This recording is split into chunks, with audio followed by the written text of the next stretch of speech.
The first episode is called 11 Years Later. Explain why. Well, it's 11 years later. It's like a kind of clever that you just don't find very often in TV.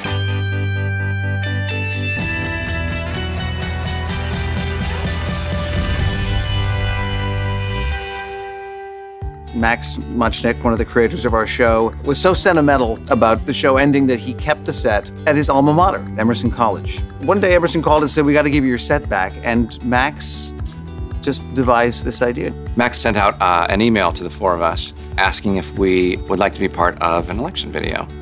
And perhaps we would be able collectively to do something that would at least encourage people to get out and use their voice and to vote.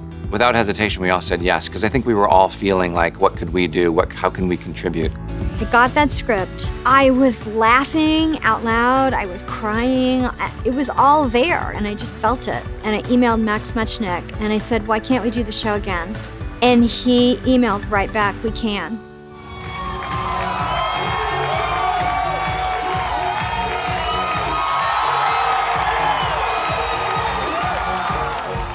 Called 11 years later, you know it's been 11 years. You look around, the sets look very similar. The people look very similar. You're like, what was it, 2 years ago? 3 years ago? It did not seem like 11 years. It doesn't feel like we ever left. It feels like maybe we took a hiatus week or we were away for the weekend. Some of that is of course because we have all the same people, including like the same camera guys, hair and makeup teams, same set decorator, same everything. So that helps with the illusion of time not having passed. We also went out of our way to do all of the things and the traditions of how we read the show. We did everything exactly the same. Okay, here we go. In the first episode, we had to tell everybody what the rules were and where everybody had been. In the dream, Will was living with a swarthy man in uniform, and Grace was married to a Jew doctor. Yeah, well, we were. But we're single now.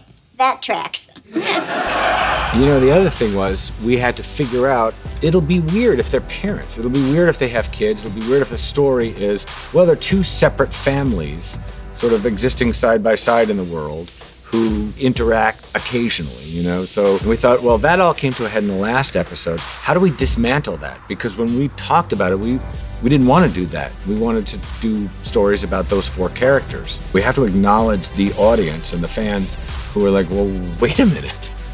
Weren't they married and had kids at the end? And we had to figure out a way to put it in the mouths of the four characters. What happened to the children you had who grew up and got married to each other? That never happened. Oh, what a relief. Nobody wants to see you two raise kids.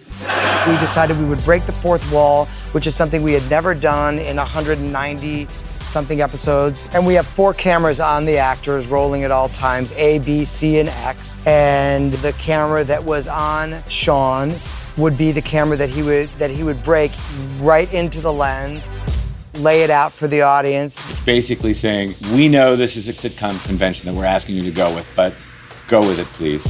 Got it? Got it. Yeah. We talked about the idea, well, she's a designer. What if she redid the Oval Office? And then immediately I thought, well, that's too broad. You know, that's broad. But the more we sort of got into it, the more we thought, well, it could be a send-up of what's happening politically and what's happening with them. I'm instating a new rule. Your politics, your business, but you got to keep it out of the office. Honey, I knew I had some news. You're redecorating the Oval Office. We found a replica of the Oval Office that is something like 97.8% exact to the Trump Oval Office. Ultimately, what we decided is we wanted to do something that had to do with their own hypocrisy. What trumps politics? Sex and money. Okay, who's the guy? Your lips are pursed, your neck is flush, and you're presenting. I am writing a protest letter to a congressman about issues that matter. In my pants. I knew it! I knew it! So Will's compromising his politics for sex, and Grace is compromising her politics for money. How could you? What? I'm an interior designer. Just designing an interior. It's a room. What you are doing is so much worse. Me? I'm just here voicing my grievances in person. Before or after giggling like a schoolgirl with Congressman Sandoval in the Rose Garden? Who are you, Mrs. Peacock and Clove?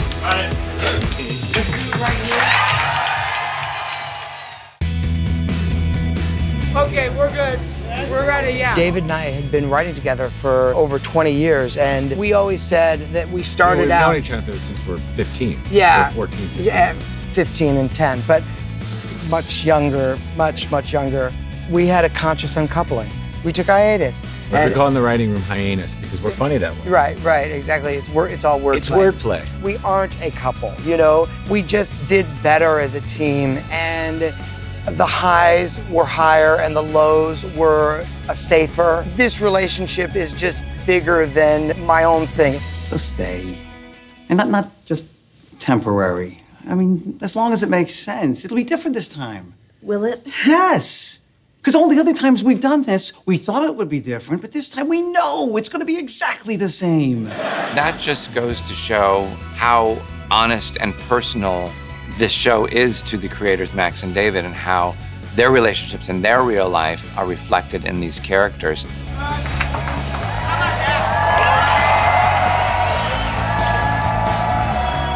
Never say never. That's what I've learned from all of this.